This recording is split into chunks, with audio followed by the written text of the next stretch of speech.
आज के शो में IMF मुआहदे के असरात, पाकिस्तान स्टॉक एक्सचेंज में जबरदस्त तेजी,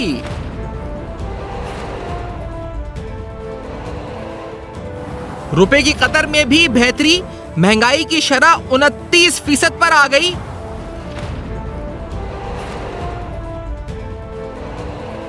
IMF एग्जीक्यूटिव बोर्ड का इजलास 12 जुलाई को तलब।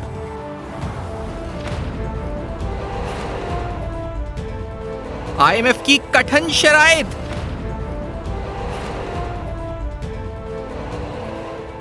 गैस 50% और बिजली 4 रुपए फी यूनिट महंगी होगी। अस्सलाम वालेकुम। पस पर्दा हकाइक सनसनीखेज इंकशाफात प्रोग्राम बेनकाब, मैं हूं आपके साथ सफ़ान खान। IMF की डील फाइनली लॉक हो गई, यानी हम जिस डील के इंतजार या स्टैंड बाय अरेंजमेंट जो फाइनली हुआ, महीनों से हुकूमत पाकिस्तान और तमाम अवाम की नजरें इस तरफ थी कि आखिरकार कब जाकर पाकिस्तान और IMF के दरमियान जो डेडलॉक पर्सिस्ट कर रहा है वो जाकर खत्म होगा। फाइनली ये ब्रेक थ्रू हुआ, फाइनली ये माइलस्टोन अचीव हुआ। इसके बारे में वज़ीर आज़म शहबाज शरीफ साहब ने क्या कहा आपको सुनाते हैं, और उन्होंने कई बार ये कहा कि ये लम्हा फखरिया नहीं बल्कि लम्हा फिक्रिया है। उन्होंने मजीद क्या कहा आपको जरा सुनाते हैं। Let's hear this. Farhan Mirza साहब की बेपनाह, इनकी लगन मेहनत, इनको शकूक थे। मैंने पेरिस से उनका कि आपके शकूक मैं मानता हूं, लेकिन अल्लाह का नाम लें, अल्लाह का नाम लें और अल्लाह ताला इसमें खैर डालेगा। फिर उन्होंने पूरी हिम्मत की। आखिरी 2 दिन भी 1-2 पॉइंट्स थे, उन्होंने कहा कि मैंने कहा नहीं, खुदा का नाम लें, अल्लाह ताला करम करेगा। इनका कहना था कि ये ना हुआ तो हम ये कर गुजरे बजट में, स्पीच में। मैंने कहा कर गुजरे तो मैं कौम को बता दूंगा कि हमने किया, हम ये चीज़ें पर अब वापस लेते हैं। तो अल्लाह ने बड़ा करम किया, अल्लाह ने बड़ा फजल। अल्लाह के फजल से और हुकूमत की कोशिशों से हमने देखा कि IMF का प्रोग्राम हमें हासिल तो हो गया, लेकिन ये एक अनसर्टेनिटी शॉर्ट टर्म के अंदर उसको ख़त्म करने में कामयाब होगा। चंद माह तक हुकूमत को जो डिफ़ॉल्ट के खतरात 2-4 थे या मंडला रहे थे, ये उनसे निजात दिलाने में हुकूमत की मददगार साबित होगा। लेकिन साथ साथ हुकूमत को एक तवील रिफॉर्म्स का सिलसिला, जिसके अंदर टैक्सेशन रिफॉर्म शामिल है, या आपकी सिक ओन इंटरप्राइजेस हैं उनको रिफॉर्म या प्राइवेटाइज करना है, या साथ साथ दीगर अहम तरीन माशी मसाइल हैं उनको दुरुस्त करना हुकूमत की अभी भी जिम्मेदारी है, जिससे हुकूमत इस वक्त जो है बरी ज़िम्मा नहीं हो सकती। इस डील के बाद यह भी तवक्को का इजहार किया जा रहा है कि पाकिस्तान को बहुत सी ऐसी रकूम जो कि इस वजह से नहीं मिल रही थी, या कोई मल्टीलैटरल या बायलैटरल पार्टनर नहीं दे रहा था, कि IMF का प्रोग्राम जब तक बहाल नहीं होगा, जब तक पाकिस्तान को पैसे नहीं मिलेंगे, तो तवक्कुआत का इजहार किया जा रहा है कि मजीद इनफ्लोज भी पाकिस्तान को मिल सकते हैं। तो हम ये तवक्को रख सकते हैं कि एक ब्रीथिंग स्पेस चंद माह के लिए पाकिस्तान को मिल चुका है, और हमें यहां से एक नई अपॉर्चुनिटी मिली है कि अगले 10-12 माह के दौरान हम पाकिस्तानी मईशत के खदोखाल दुरुस्त करके इसको एक सही सिंत पर गामजन कर सके। इसहाक डार साहब वजीर खजाना ने मजीद क्या कहा इस प्रोग्राम के बारे में, स्टैंड बाय में आपको जरा दिखाते हैं। मैं समझता हूं कि अल्लाह का शुक्र है कि हमारा जो ये प्रोग्राम है SBA स्टैंड बाय एग्रीमेंट, ये सिर्फ 9 महीने के लिए है। इसका टोटल वैल्यू $3 बिलियन है, जिसमें $2.5 बिलियन अभी जो हमारा प्रोग्राम में बाकी रहता था वो डल चुका है। तो हमें कोई यानी उस प्रोग्राम का लॉस नहीं होगा। अगली जो मैंने अर्ज किया कि $1 बिलियन इसकी पहली 12 जुलाई को टेंटेटिवली बोर्ड मीटिंग तय हो गई है, और उसके बोर्ड मीटिंग के विदिन 3-4 डेज वो हमें नॉमी जो रिव्यू होता तो जो वो पैसे 1.1 बिलियन मिला था वो मिल जाएगा। मैं समझता हूँ कि इसमें जो हमारी मजीद जो आपने देखा होगा कि मैं और गवर्नर साहब, प्राइम मिनिस्टर साहब की अपना गाइडेंस में और उनकी मौजूदगी में साइन कर रहे थे, ये letter of intent of MEFP की डॉक्यूमेंट्स थी। वो हमेशा finance minister of a country and state bank के गवर्नर करते हैं, वो दोनों हमने साइन किए हैं। वो डॉक्यूमेंट्स पहले आज रात मिलने वाली थी, लेकिन हमने वो कल रात उनका काफ़ी उनको फॉलोअप किया। इसके बाद पाकिस्तान के लिए एक और अपॉर्चुनिटी भी है कि अगर इलेक्शंस वक्त पर होते हैं, कॉन्स्टिट्यूशन के मुताबिक होते हैं, तो उसके बाद एक नई एक्सटेंडेड फंडेड फैसिलिटी जो पाकिस्तान के पास पहले थी, इसको नेगोशिएट किया जा सकता है, और IMF के साथ मुस्तकबिल के लाएअमल या रास्ता जो होगा, जिस रास्ते पर जाकर हम रिफॉर्म्स लेकर आएंगे, उस पर मजीद बातचीत हो सकती है। साथ साथ लेकिन हमने कहा कि पाकिस्तान की हुकूमत को और यहाँ पर जो इंस्टीट्यूशंस हैं इनको बहुत से अहम रिफॉर्म्स करने होंगे, जिसमें टैक्सेशन रिफॉर्म्स अहम तरीन है। सब्सिडीज जो तकरीबन $17.5 अरब की दी जाती हैं मुख्तलिफ सेक्टर्स को, अशराफिया को, ये बंद करनी होंगी और साथ साथ और बहुत कुछ और बहुत से सख्त फैसले करने होंगे। अवाम के लिए भी आइंदा कुछ माह कठिन होंगे क्योंकि IMF की शराइत के बाद महंगाई में मजीद इजाफे की तवक्कुआत है। महंगाई की शरह वैसे तो 29% पर आ चुकी है, साथ साथ आज स्टॉक मार्केट और पाकिस्तानी रुपए ने बहुत बेहतरीन परफॉर्म किया है, लेकिन आइंदा कुछ माह के दौरान हमें तसलसल के साथ अपने रिफॉर्म्स करने होंगे जिसके बाद इस तसलसल को बरकरार रखा जा सकेगा। एक ब्रेक जिसके बाद जो मईशतदान है वो क्या है, मुख्तलिफ स्टेक होल्डर्स क्या समझते हैं, IMF का स्टैंड बाय अरेंजमेंट, क्या पाकिस्तान जो खतरात के बादल मंडला रहे थे उनसे निकल चुका है, मुस्तकबिल का रास्ता कैसा नजर आता है, हमारी मंजिल क्या होनी चाहिए, ये सब कुछ एक ब्रेक के बाद हमारे साथ रहेगा।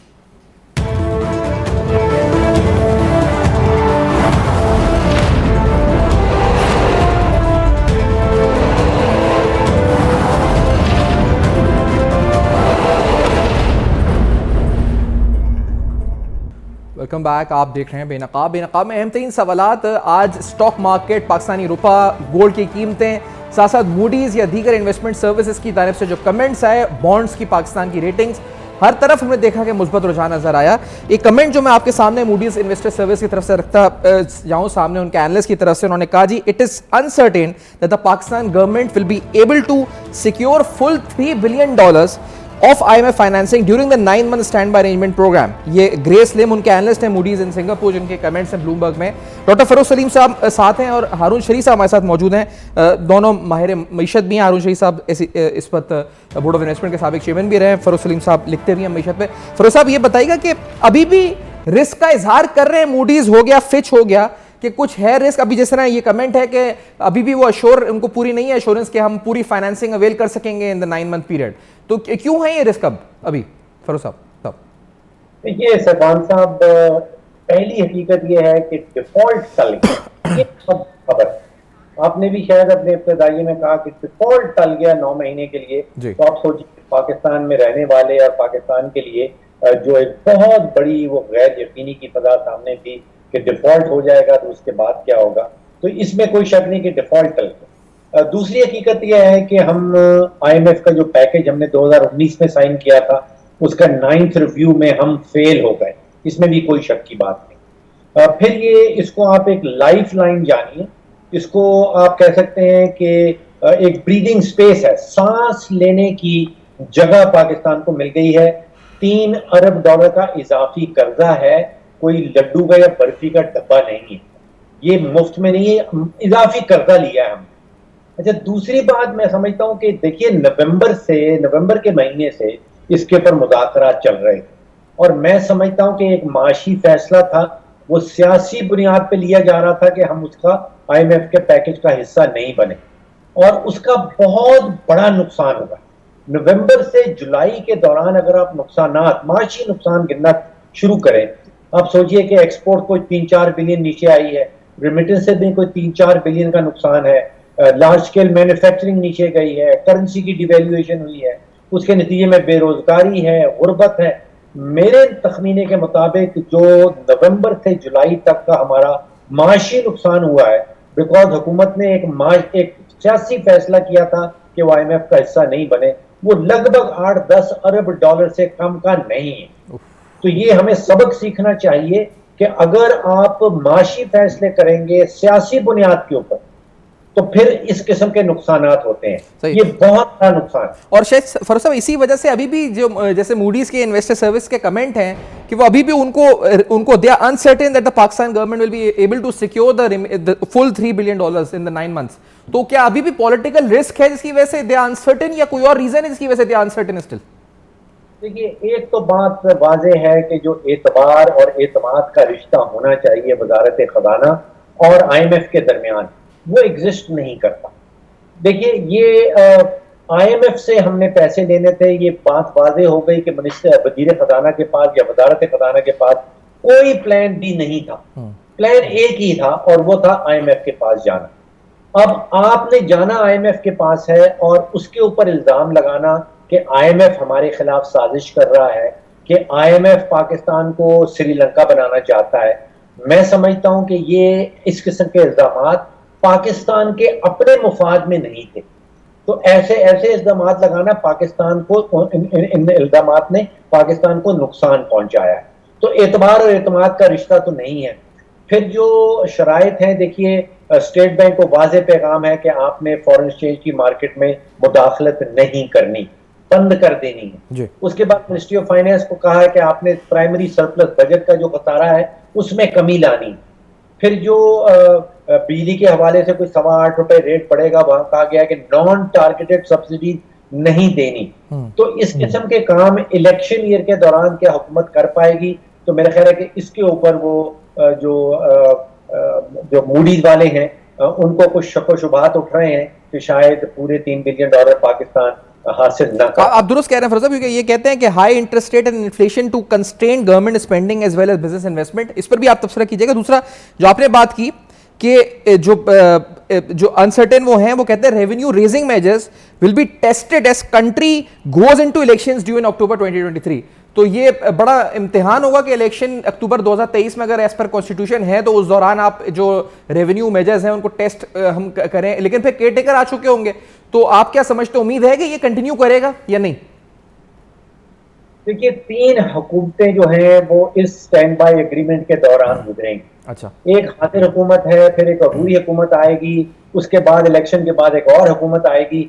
तो गैर यकीनियां तो बेशुमार है कि इन तीनों हुकूमतों में से कोई एक हुकूमत शायद ऐसी हो जो उसकी शराइत के ऊपर अमल दरामद ना कर पाए।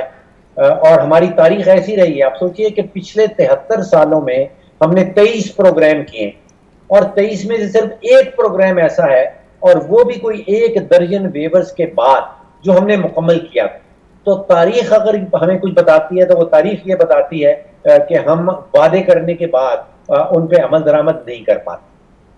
सही। और हारून शरीफ साहब, ये बताइएगा, आपके अभी फरूख साहब ने प्लान बी की बात की, कोई प्लान बी था? एक इशारतन ये एक काउंसिल बनी थी तो उससे कुछ इशारे मिले थे कि शायद हम इन्वेस्टमेंट जनरेट करने लगे हैं, एफडीआई, और उसके एवज हम कुछ एसेट सेल करेंगे शायद। एक हमने पोर्ट के हवाले से खबर भी सुनी।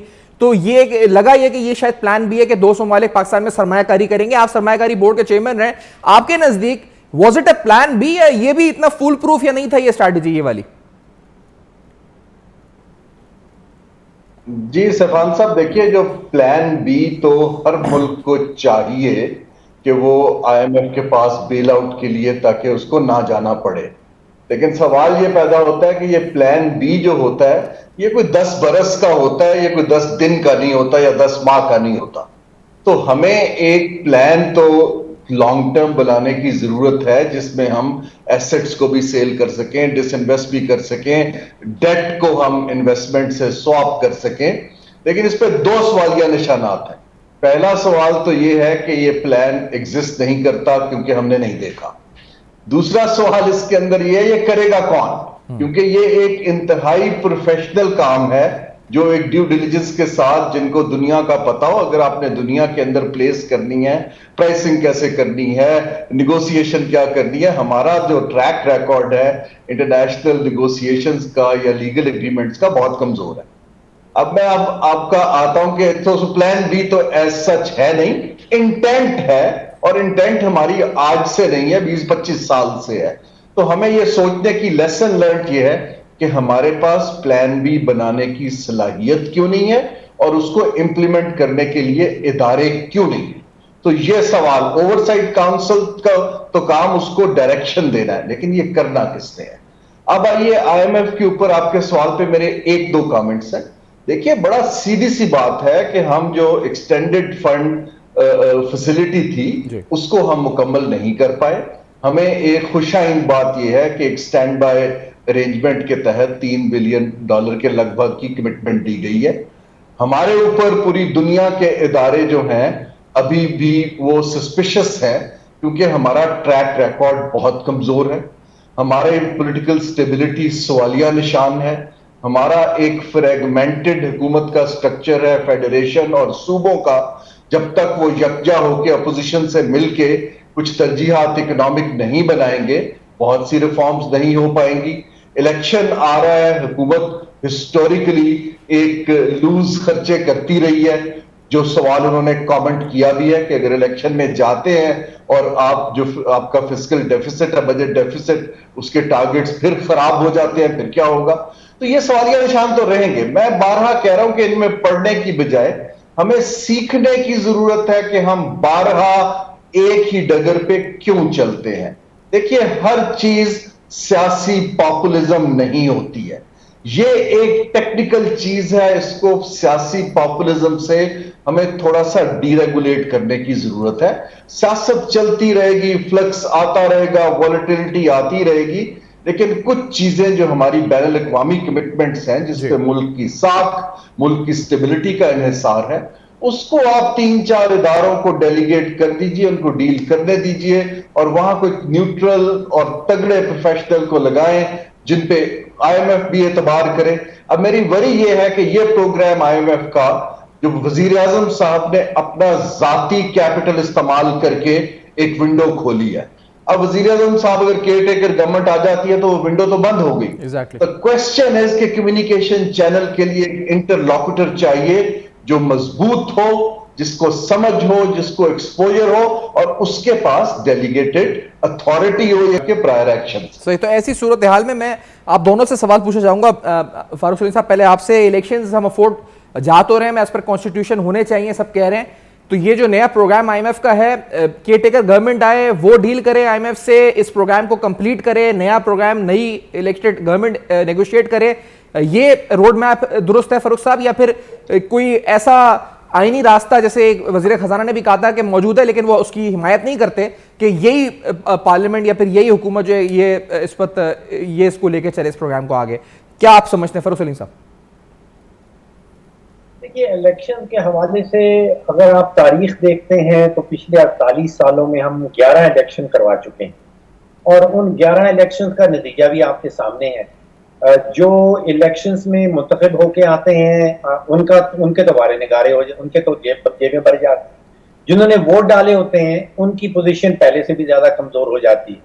अगर तो उसी बुनियाद के ऊपर, जिस तरह हमने पहले 11 इलेक्शंस करवाए हैं 48 सालों के ऊपर, अगर उसी तरह का एक 12वां इलेक्शन भी करवाना है तो उसका नतीजा कोई डिफरेंट नहीं निकलेगा। वो एल्बर्ट आइंस्टाइन कहा करता था कि अगर आप एक ही तजुर्बे को बार बार दोहरा रहे हैं और इस तवक्को से बैठे हैं कि शायद कोई नतीजा फर्क निकले, तो आइंस्टाइन उसको कहता था कि ये पागलपन की निशानी है। तो या तो किसी डिफरेंट तरीके से जो नया इलेक्शन है वो करवाया जाए, अगर तो वो पुरानी रवायत के ऊपर ही करना है तो फिर उसका जो नतीजा है वो तो मुझे कोई वैसा ही निकलेगा जैसा पहले 11 इलेक्शंस का निकला। सही, और आप क्या कहते हैं हारून शरीफ साहब?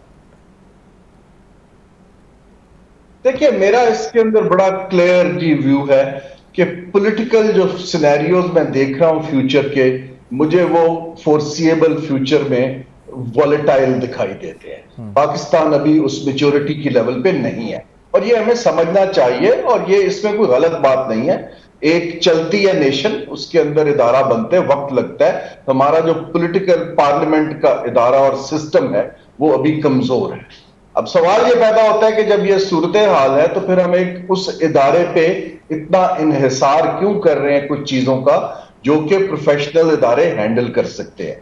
मेरी राय ये होगी कि जब ये अब अगला प्रोग्राम जो हमें चाहिए 9 माह के बाद, जो कि नई हुकूमत को टेक्निकली आईएमएफ बात करना चाहेगा, तब तक हमें एक ग्रुप बना के जिसमें हर पार्टी का कोई एक प्रॉक्सी हो जो टेक्निकली सुपीरियर हो, उनको 1-2 ऑप्शंस नोट बनाने चाहिए कि अगला प्रोग्राम के खदोखाल क्या होने चाहिए।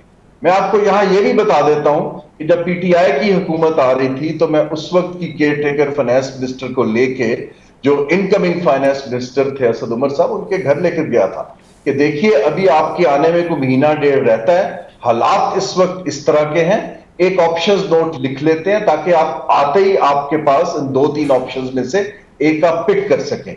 लेकिन उस वक्त एक आइडियलिज्म और पॉलिटिकल पॉपुलिज्म इतना हाई था कि हमने उसकी तरफ तवज्जो नहीं दी। अभी भी सूरत हाल ये है कि केयर टेकर जो गवर्नमेंट होती है वो तो बड़ी लिमिटेड सा काम है, उनका ये काम नहीं है। लेकिन आप एक ग्रुप बनाएं जो इसके ऊपर काम करे जब नई हुकूमत आए, और वो ग्रुप आईएमएफ के साथ इनफॉर्मल इन टच रहे ताकि आपके पास एक व्हाइट पेपर पड़ा हो जिसके ऊपर बैकडोर बातचीत हो चुकी हो, वक्त जाया किए बगैर उसमें से पाकिस्तान के लिए बेस्ट ऑप्शन पिक की जा सकती। ठीक है, ये मतलब एक वो जो ग्रुप है वो आगे नेगोशिएट करे, सही सोल्यूशन सुनने में लगता है। लेकिन ये बताएं डॉक्टर फारूक सलीम साहब कि अब इम्पैक्ट एक आम आदमी पर कितना पड़ना है। हमने ये तो बात कर ली कि कितने माह के लिए हमें ब्रीथिंग स्पेस मिल गया, हमने ये भी कहा कि हाँ हमें अब करना क्या चाहिए, यानी रियासत को क्या करना चाहिए, केयरटेकर हो, गवर्नमेंट इलेक्शन हो, नहीं हो, लेकिन एक आम आदमी है वो कितना मुतासिर होगा इस प्रोग्राम से, जिसको हम कह रहे हैं कि बहुत अच्छा हुआ है और हुआ भी अच्छा है, लेकिन उसकी जेब पर, उसकी जिंदगी पर, उसके एक्सपेंसेस पर कितना फर्क पड़ने लगा इस प्रोग्राम के बाद? देखिए सैफान साहब, प्रोग्राम से पहले दो बड़े चैलेंजेस थे। एक हुकूमत का चैलेंज था जी। और एक 26 करोड़ पाकिस्तानियों के सामने चैलेंज। हुकूमत का चैलेंज ये था कि डिफॉल्ट को किस तरह रोकना है, किस तरह अवॉइड करना है। वो उसमें हुकूमत कामयाब हो गई। जो अवाम का था सबसे बड़ा मसला, वो महंगाई का था। वो मैं समझता हूं कि अभी भी वहां एग्जिस्ट करता है और शायद मजीद महंगाई भी सामने आए, क्योंकि 8.25 रुपए बिजली का रेट जो है वो हमने बढ़ाना है इस मुआहदे को पूरा करते हुए। जो पेट्रोलियम लेवी है वो 55 रुपए फी लीटर पे जाना है। शराय सूद जो है वो ऑलरेडी 22% पे चल रही है। इसी तरह इंपोर्ट्स जो है उसको मुकम्मल तौर पे खोलना है और उसमें मुदाखलत जो है वो खत्म होनी है, जिसके नतीजे में मीडियम टू लॉन्ग टर्म में मुझे लगता है कि रुपए के ऊपर प्रेशर आएगा। अभी शॉर्ट टर्म में तो रुपया जो है वो इम्प्रूव हो रहा है, डॉलर कमजोर हुआ है रुपए के सामने, लेकिन जब वो इंपोर्ट्स खुलेंगी, जो हमने मल्टीनेशनल कंपनीज के कोई 600-700 मिलियन डॉलर जो हैं उनके डिविडेंड्स के वापस करने हैं, कुछ एयरलाइंस के 300-400 मिलियन डॉलर पड़े हैं, बहुत सारी लाइबिलिटीज अभी पाइपलाइन के अंदर पड़ी। उसके नतीजे में रुपए के ऊपर प्रेशर आएगा और रुपया जब गिरता है तो हमने देखा कि महंगाई भी सामने आती है। जो मस्बत पहलू नजर आता है वो आलमी मंडियों में 2-3 चीजों का कीमतों में बड़ी तेजी से कमी आई। जैसे कोयला हम इस्तेमाल करते हैं, अपने इंपोर्ट करते हैं अपने बिजली घरों के लिए, वो जो $400-450 पे टन पे चल रहा था वो कहीं $150 पे आ गया। इसी तरह जो खाने बनाने का तेल है मलेशियन खास तौर पे, वो भी बड़ी तेजी से गिरा है। जो नेचुरल गैस की कीमत है वो भी बड़ी तेजी से आलमी मंडियों में गिरी है। तो उसका कुछ इम्पैक्ट जो है वो पाकिस्तान में ऑलरेडी नजर आ रहा है और मजीद अगले हफ्तों में भी नजर आएगा। सही, लेकिन ओवरऑल जो गवर्नमेंट स्पेंडिंग भी है और इलेक्शंस भी हैं, फिर हमने देखा है कि जो डेवलपमेंट बजट होता है वो हमेशा एग्जॉस्ट ही होता है इधर उधर की चीज़ों में, करंट एक्सपेंडिचर्स में, या इधर जो एमएनएस को फंड मिल गए, ये हो गया वो हो गया। इलेक्शन ईयर भी है, वैसे भी कुछ ही माह में इलेक्शंस हैं एज पर कॉन्स्टिट्यूशन। तो फारूक साहब, ये हम कहेंगे low growth high inflation scenario this will continue और इसमें कोई बदलाव नहीं आएगा, बल्कि इसमें बदतरी आ सकती है, बेहतरी की कोई इम्कान नहीं है, यही है बात फारूक साहब? जी सैफान साहब, मुझे महसूस ये हो रहा है कि difficult time is ahead of us. अच्छा, अभी मुश्किल वक्त जो है अभी और डिफिकल्ट टाइम अहेड, वो हमारे माजी में नहीं। अच्छा, अनफॉर्चुनेट। तो फिर ये तो इसका मतलब ये कि हम ये कहेंगे कि मिडिल क्लास है या जो आवाम है, आम आदमी है, लो मिडिल क्लास है, मजीद दबेगी, मजीद उसको इस पर निचोड़ा जाएगा, उसको आइंदा कुछ माह के अंदर तवक्को रखें, महंगाई भी बढ़ेगी और सब कुछ होगा। देखिए, जब पॉलिसी रेट 22% पे चल रहा हो और जो प्राइवेट बिजनेसेस हैं उनको 24, 25, 26% पे लोन्स मिलेंगे, तो फिर कोई कारोबार पाकिस्तान के अंदर मुनाफा बख्श नहीं हो सकता। और एक्सपेंशन को तो आप भूल जाइए। जब हमने 11 से 12 लाख नौकरियां सालाना क्रिएट करनी है और 22% का पॉलिसी रेट चल रहा हो, तो आप सोचिए कि बेरोजगारी मजीद बढ़ेगी। बेरोजगारी बढ़ेगी तो फिर गुर्बत की शरह भी उसके साथ बढ़ेगी। तो जैसे मैंने पहले कहा कि मुश्किल वक्त अभी आने वाला है, वो हमारे माजी में नहीं। और हारून साहब, आप एग्री करेंगे इस बात से कि एक आम आदमी के लिए या हम सब पाकिस्तानियों के लिए मुश्किल वक्त अभी आना है in terms of high inflation and low growth rate, और फिर कोई एक्सपेंशन नहीं है ना गवर्नमेंट साइड से ना प्राइवेट सेक्टर से, तो अभी difficult time is ahead. Do you agree with this Haroon Sharif साहब?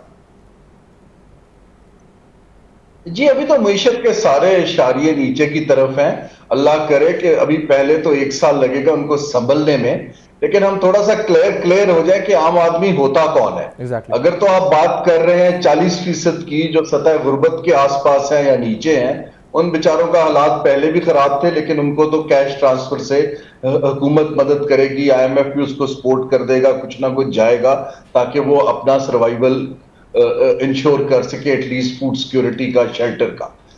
जहां हमारे पास इदारा जाती मैकेनिज्म भी नहीं है और पैसे भी नहीं है और तरजीह भी नहीं है, वो है फिक्स्ड इनकम, जो हमारी लोअर मिडिल क्लास और मिडिल क्लास है। Exactly. वहां जो जिस तरह आपकी इंडस्ट्रियल ग्रोथ नीचे गई है और सर्विसेज की ग्रोथ नीचे गई है, एग्रीकल्चर की, ये वहां जॉब लॉसेस बिल्कुल एक्सपेक्टेड है। और जो नंबर है वो तकरीबन हमें 20 लाख लोग लेबर मार्केट में हर साल आ रहे हैं, तो वहां प्रेशर्स बढ़ेंगे। आप ऑलरेडी देख रहे हैं कि लोग बेचारे डेस्परेशन में माइग्रेशन की कोशिशें कर रहे हैं, निकलने की कोशिश कर रहे हैं, लेकिन बाहर भी वेस्ट में कोई ऐसे अच्छे हालात दिखाई नहीं दे रहे। तो ये प्रेशर्स जो हैं, मेरी वरी ज्यादा ये है कि हमारी एलीट जो है वो हिस्टोरिकली ना सैक्रिफाइस करने पे तैयार है और ना ही वो तैयार होगी कि वो हमारी जो तकरीबन 75-80 मिलियन पॉपुलेशन है फिक्स्ड इनकम में, कॉन्ट्रैक्ट एम्प्लॉइज, सेल्समैन, वेंडर्स, के इनको कोई रिलीफ दे सके।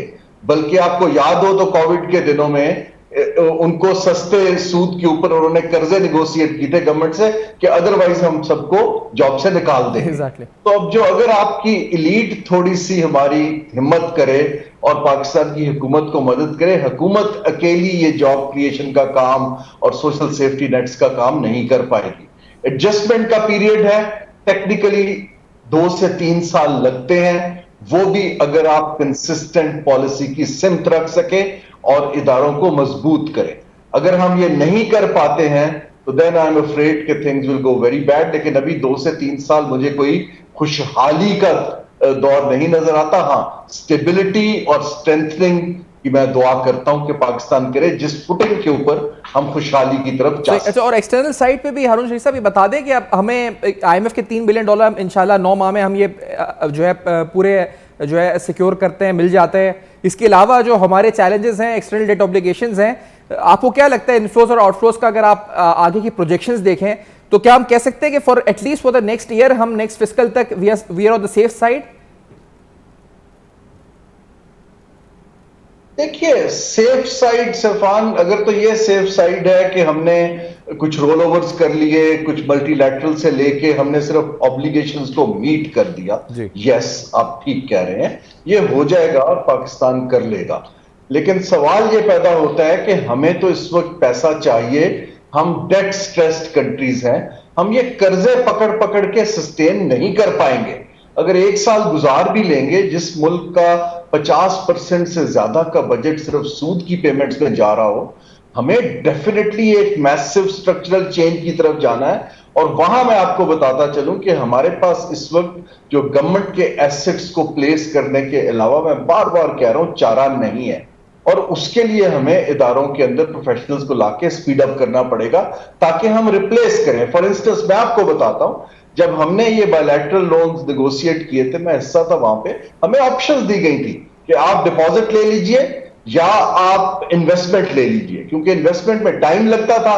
We went for the easy path. मैंने ये मशवरा दिया था कि आप डिपॉजिट ले लीजिए, 1 साल के बाद उस डिपॉजिट को इन्वेस्टमेंट में कन्वर्ट कर दें।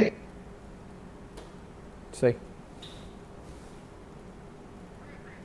अच्छा, हारून शरीफ साहब की आवाज़ भी इस पर डिस्कनेक्ट हुई है और यहाँ पर वक्त भी इख्ताम पे पहुंच, तो मैं हारून शरीफ साहब और फरूख सलीम साहब का शुक्रिया अदा करूँगा। सिर्फ समराइज करेंगे इस गुफ्तगू का आफ्टर दिस ब्रेक। हमारे साथ रहेगा नाज़रीन।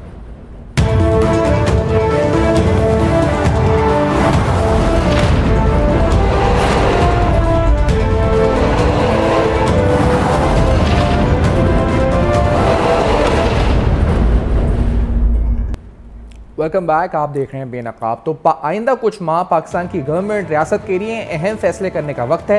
एक अपॉर्चुनिटी है, एक ब्रीथिंग स्पेस है जो IMF के स्टैंड बाय अरेंजमेंट से मिली है, लेकिन इसको पूरी तरह हमें यूटिलाइज करना है और यूटिलाइज करने के लिए रिफॉर्म्स इंप्लीमेंट करने हैं और साथ साथ आम इंसान, आम शख्स, पाकिस्तानियों के लिए ये मुश्किल वक्त मजीद इस वक्त कड़ा होगा, क्योंकि कुछ माह के दौरान महंगाई में भी शायद इजाफा हो और कुछ ऐसे मेजर्स हो जिनके आपके हाउस होल्ड एक्सपेंसेस बढ़ जाएं।